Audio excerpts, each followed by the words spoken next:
बटाव online ग्राहक सेवा केंद्र। अर्जंट पासपोर्ट फोटो काढून मिळेल। ठिकाण अमरधाम रोड, विक्रांती हॉटेल समोर, येवला। बटाव photo studio. नाशिकच्या येवला तालुक्यातील ग्रामीण भागात गुन्हेगारीचे प्रमाण वाढले असून पोलीस अधीक्षक बाळासाहेब पाटील यांनी संबंधित पोलीस अधिकाऱ्यांना या गुन्हेगारांच्या मुसक्या आवळण्याच्या सूचना केल्या होत्या। त्यानुसार पोलीस कोबिंग ऑपरेशन राबवत येवला तालुक्यातील आंबेगाव व निफाड तालुक्यातील मरळगोई येथून दोघांना ताब्यात घेत त्यांच्याकडून एक गावठी कट्टा व 3 जिवंत काडतूस मिळाली आहे। पोलिसांनी दोघांवर गुन्हा दाखल केला असून या कारवाईसाठी लासलगाव पोलिसांची देखील मदत घेण्यात आली असून पुढील तपास येवला तालुका पोलीस करत आहे।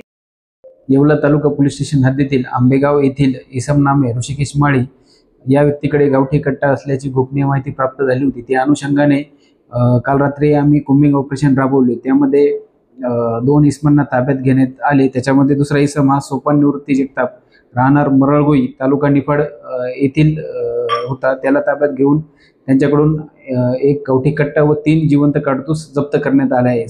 सदर कारवाई येवला तालुका पोलीस स्टेशन येथील PSI बहिर, PC सागर बनकर, PC शिंदे, PC जगताप सह येवला लासलगाव पोलीस स्टेशन येथील कर्मचारी बारगळ व असे मिळून कामगिरी केलेली आहे।